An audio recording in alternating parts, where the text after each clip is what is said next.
Market masih merah bro. Iya. Orang bosen nih, seminggu nih masih lanjut merah. Kemarin salah satu exchange terbesar di dunia, Iya. Bybit kena hack. Kena hack 1,4 billion ya bro ya. Diambil sama Lazarus Group. Ya, jadi kayak Kim Jong Un kayak hack dia gitu. Terus di hack. Benar. Terus hack dia itu ambil. Wazir X.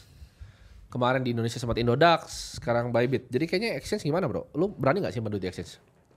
Kayaknya kurang menarik ya kalau Iya. simpan. Karena kita kan tahu exchange itu tempat untuk transaksi bro. Iya. Bukan tempat untuk menyimpan aset. Jadi kalau teman-teman udah selesai transaksi ya asetnya diamanin.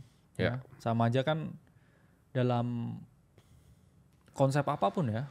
Kan ya kita simpen dompet itu sendiri lah. Iya Ya, betul. jangan kita kasihin ke orang lain karena not your keys ya not your coins.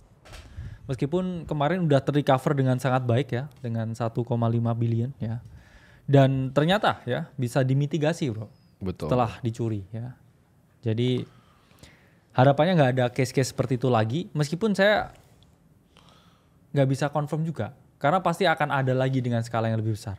Mungkin ada nextnya bro ya. Ya pasti ada nextnya. Jadi buat teman-teman yang selalu pakai centralized exchange nggak ada salahnya untuk belajar self custody dan juga menyimpan aset sendiri. Karena beberapa cold wallet ya yang ada sekarang dia udah kayak multi assets ya. Jadi bisa disimpan. Tapi ya jangan salah juga ya bro. Iya. Karena beberapa case hack yang terjadi itu juga datang ya dari cold wallet merek tertentu ya saya ngomong. Merek tertentu. Merek tertentu ya. Jadi Awalnya L biasanya. Iya, kalau cold wallet itu gini, apalagi yang kalau kurang paham kripto mereka banyak suka ini bro, campur-campur gitu bro, kayak nasi campur. Ya. Jadi kayak kriptonya dicampurin semua di satu wallet, terus mereka kayak, oh ini aman gitu. Terus ditaruh di browser, terus klik link, kena phishing, terus mati, nangis. Gitu ya. Makanya belajar, ya kan? Belajar cara pakai multisig gimana bro, Iya. ya. Kan tapi ntar ada yang bilang, oh belajar kan ada di YouTube ya, cari. Ntar diajarin pencet-pencet lagi. Kenapa? Karena mereka semua jualan. Mereka semua sales wallet ya. Lu cari tutorial cara pakai cold wallet crypto itu semuanya sales wallet isinya, gua kasih tau lu. Ada linknya tuh di bawah tuh. Belilah Ledger di bawah, aku sebut tuh mereknya. Ya, kena lu nanti lu ya. Jadi bilang, "Oh kan tapi edukasi ada di YouTube." Ya, cari edukasi lu isinya sales semua ya.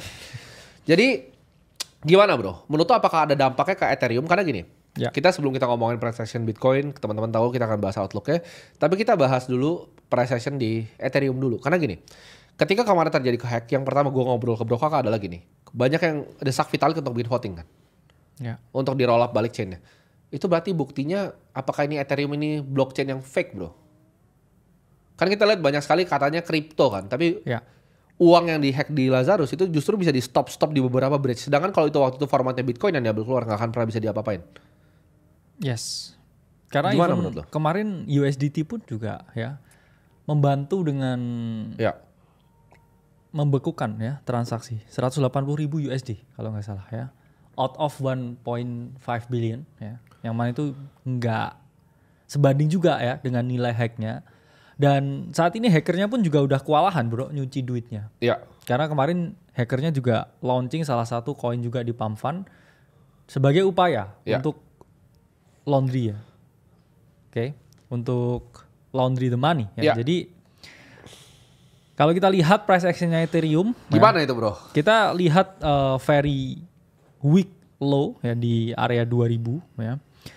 200, nggak ada jaminan juga kita ke sana, tapi kalau kita dikasih ya sekali lagi ya weak low ya ke area 2000 bisa jadi diskon yang perlu untuk dipertimbangkan ya. Meskipun ya kita tahu the only chain ya yang real itu only Bitcoin ya. Memang gini, karena kan Ethereum ini a programmable money ya. Ya. Dari blockchainnya sendiri bisa di customize ke dalam multiple layer sesuai dengan aplikasi yang mau dibangun. Betul. Jadi kalau itu tempat ya bro, ini saya bilang mungkin secara pondasi itu udah pondasi yang bisa didesain sedemikian rupa ya. Yes. Tapi kalau Bitcoin itu pondasinya tunggal. Ya, Jadi dia lebih close ya dengan any kind of threat ya. Itulah mengapa lebih aman relatifnya. Ya. Kalau Ethereum ini kan kemarin yang terjadi adalah adanya modifikasi UI. Dan si hacker ini berhasil mengelabuhi ya. Orangnya di Bybit seakan-akan it's just a normal transaction. Ya, jadi dia bikin sebenarnya ini kan hackingnya bukan hacking sistem ya, bukan hacking sistem, Ya. tapi hacking orang ya. Social engineering juga. Social engineering. Jadi Yes. dia bikin orang-orangnya seperti signing di multisig yang asli. Ya. UI-nya sampai dicontek semua, dibikin mirip persis sampai orang yang percaya bahwa itu adalah yang asli. Tapi menurut lu apakah ini akan justru jadi bahaya bro ke exchange yang lain? Kan kemarin kan sempat ada CZ bikin saran kemarin ke Ben kan, kalau misalnya dia untuk halt withdrawal. Tapi menurut gue itu bukanlah hal yang bijak karena Pasti. ketika lu halt itu akan terjadi mass exodus yang luar biasa. Dan kemarin fund flow kita hitung sendiri ya bro ya. Kita hitung sendiri dan kita konfirmasi dengan timnya dari Bybit itu sekitar 5,5 billion dollar. Jadi fund flow yang keluar tuh paling besar bro dalam sejarah bank run manapun ya. Ya. Tapi dia masih bisa tahan karena kayaknya ada dapat bantuan ya dari beberapa Benar. big get dan berbagai macam exchange lain. Bantuan dari segi aset Ethereum-nya. Iya. Karena kalau itu nanti dia beli di market ya pasti price impact gede terus dia ruginya double jadi. Iya, dan dia nggak bisa cover one to one kan karena itu sebenarnya dihack 75%.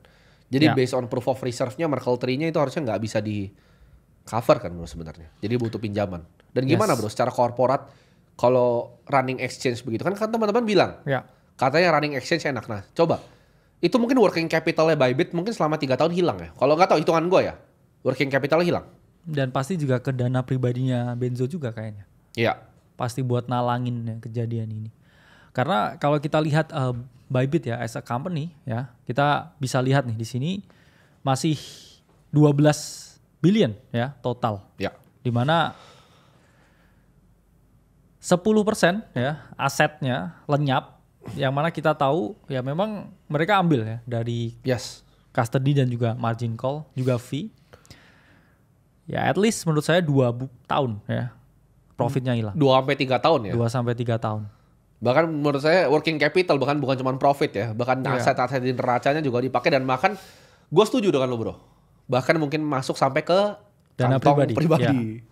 Ya. Jadi gimana teman-teman? Kalau gue tanya kayak gitu, oke. Kalau kata lo bisnis exchange adalah bisnis yang menarik, bisa ngambilin fee dari orang dan ketika margin call dapat duit. Sekarang gue tanya menarik nggak setelah terjadi ini? Ini terbesar bro selama sejarah finansial di dunia. Bank of Iran waktu itu dihack nggak?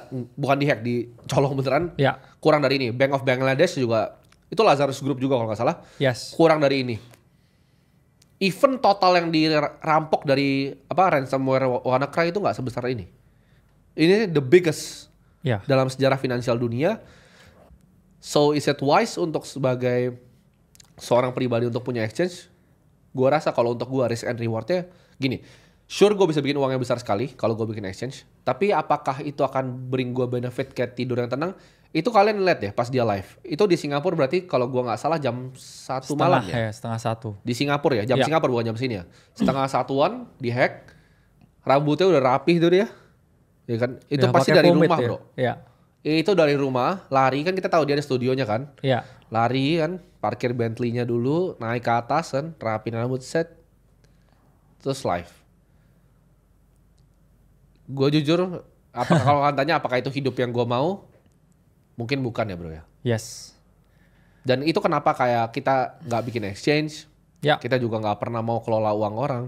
Ya. Karena coba kalian bayangin, apakah kemarin waktu itu kita ada uang yang ibaratnya sebenarnya bisa nyangkut, potensi nyangkut?